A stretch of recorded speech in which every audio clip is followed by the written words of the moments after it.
Бажаю здоров'я! Сьогодні 7 березня 2025 рік і у нас огляд бойових подій на напрямках Покровськ, Торецьк, Кліщівка та феєричне відбиття атаки ворога у Часовому Яру. Поїхали!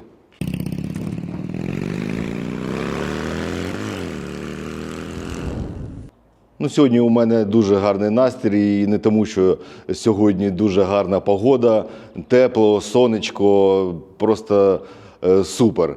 Але на усіх напрямках у нас є позитивні новини. То на Кліщівському напрямку у нас за тиждень лінія фронту не змінилась, ворог ніде не просунувся. Саме на цьому тижні ворог не робив великих атак на цьому напрямку. У нього були такі поодинокі переміщення саме піхотою, і вся ця ворожа піхота була знищена. Нищили взагалі саме дронами камікадзе, скидами, та працювала артилерія. Також дуже гарно, що саме на цьому напрямку працює і авіація. Є і винищувачі, є і гелікоптери. То Кліщівський напрямок цей тиждень пройшов дуже гарно.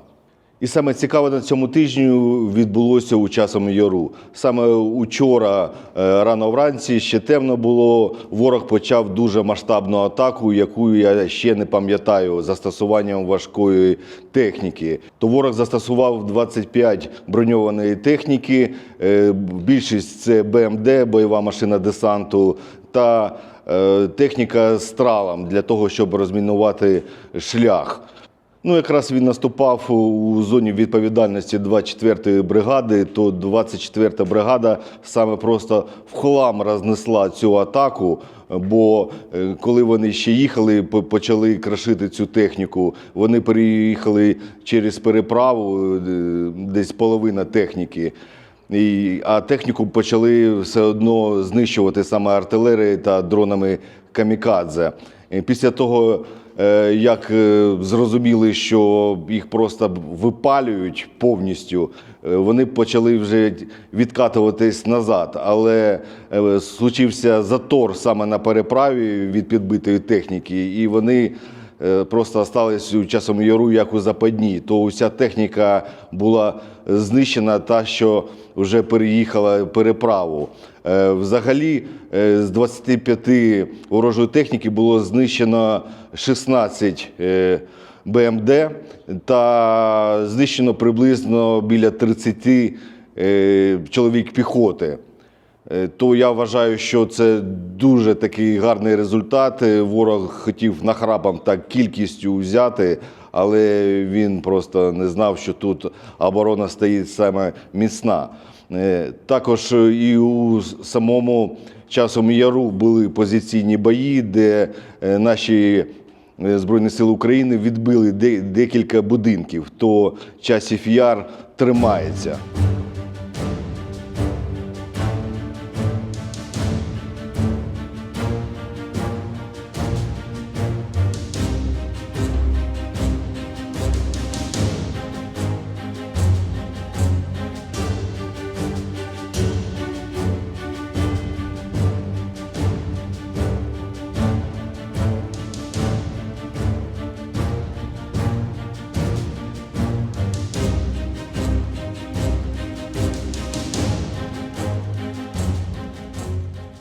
По Торецьку теж є гарні новини.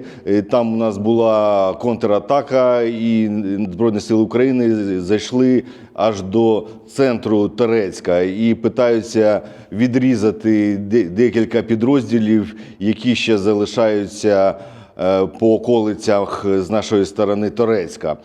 Саме ми скористувалися тим, що ворог дуже довго стояв на позиціях, і там вже всі заморились і вже чекали, хто б їх замінив. Але ротації у них так і не було. Трошки їх піджали, і ворог вже вирішив відходити, тому що вже не було ні БК, ні сил, ні бажання там воювати. Також там була і ротація пізніше, і, як завжди, в принципі, як і з нашої, як і з ворожої сторони, під час ротації ми їх підловили і більшу частину саме забудівель у Торецьку було взято під цей час. То Торецьк потрошку відбивається, ідуть зараз позиційні бої, ворог зараз прислав підкріплення, то там стає важко дуже, але тримаємось.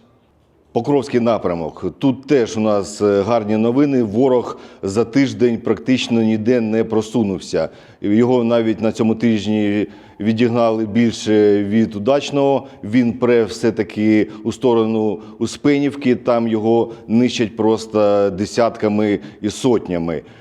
Саме у Піщаному зараз ідуть позиційні бої, там дуже важко. Ворог там концентрує саме більше своєї піхоти, і у нас там переходять одні будівлі, то вони займають, то ми їх займаємо. Ну, така катавасія йде, там дуже важко у Піщаному, але Піщане теж тримається.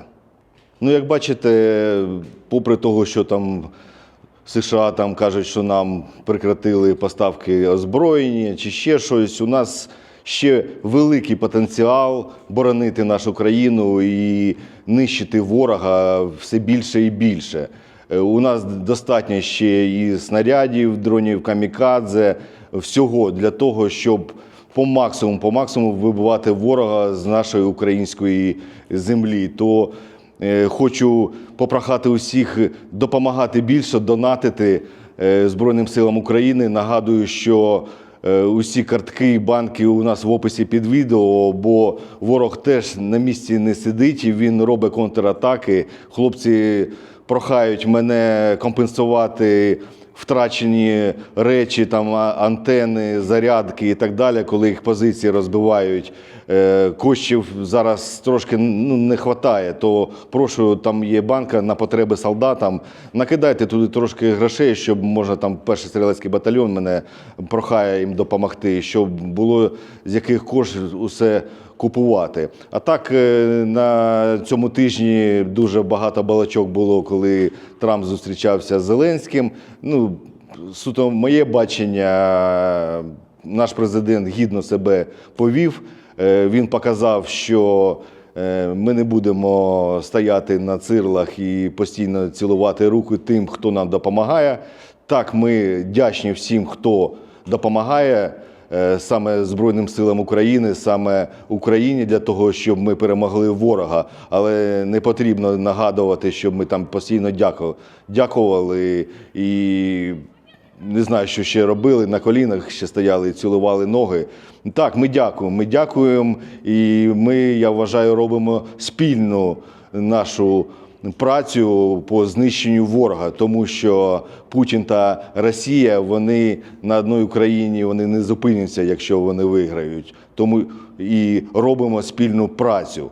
Напишіть у коментарях, як ви вважаєте, чи гідний Зеленський президентства, чи ні, чи як ви вважаєте, як він відповідав саме на зустрічі з Трампом. Ну а ми продовжуємо боронити нашу країну, і ми обов'язково переможемо, бо ми непереможні. Слава Україні, слава ЗСУ, а Путін – гандон.